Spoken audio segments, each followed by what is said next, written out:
மத்தேயு சுவிசேஷம் 24ஆம் அதிகாரம் 3, 4, 5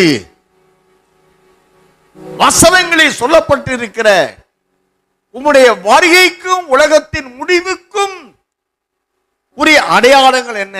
வாசிங்க.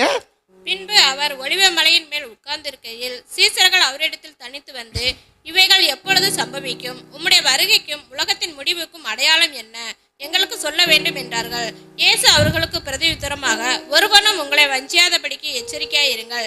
ஏனெனில் அநேகர் வந்து என் நாமத்தை தரித்து கொண்டு நானே கிறிஸ்து என்று சொல்லி அநேகரை வஞ்சிப்பார்கள். அருமையான கர்த்தருடைய பிள்ளைகளே, நாம் 3ஆம் வசனத்தில் ஒலிவ மலையின் மேல் அருமை இரட்சகர் உட்கார்ந்திருந்த பொழுது சீசர்கள் அவரிடத்தில் தனித்து வந்து, இவைகள் எப்பொழுது சம்பவிக்கும்?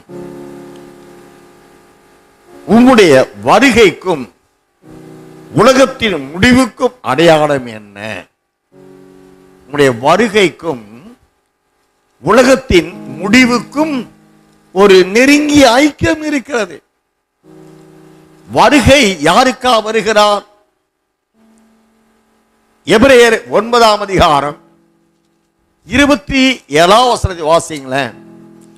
அன்றியும் ஒரே தரம் மரிப்பதும் பின்பு நியாயத்தீர்ப்பு அடைவதும் மனுஷருக்கு நியமிக்கப்பட்டிருக்கிறபடியே கிறிஸ்துவும் அநேகருடைய பாவங்களை சுமந்து தீர்க்கும்படிக்கு ஒரே தரம் பலியிடப்பட்டு தமக்காக காத்து கொண்டிருக்கிறவர்களுக்கு ரட்சிப்பை அருளும்படி 2ஆம் தரம் பாவம் இல்லாமல் தரிசனமாவார். தமக்காக காத்து கொண்டிருக்கிறவர்களுக்கு ரட்சிப்பு. எந்த ரட்சிப்பு? முடிவான ரட்சிப்பு, அது நிலையான ரட்சிப்பு, நித்திய ரட்சிப்பு, என்றென்றைக்கும் அவளோடு இருக்கக்கூடிய ரட்சிப்பு. இந்த ரட்சிப்பை அடைந்து கொள்ள காத்திருக்கிறவர்களுக்காக இயேசு வருகிறார். 10:25 வாசிங்களேன்.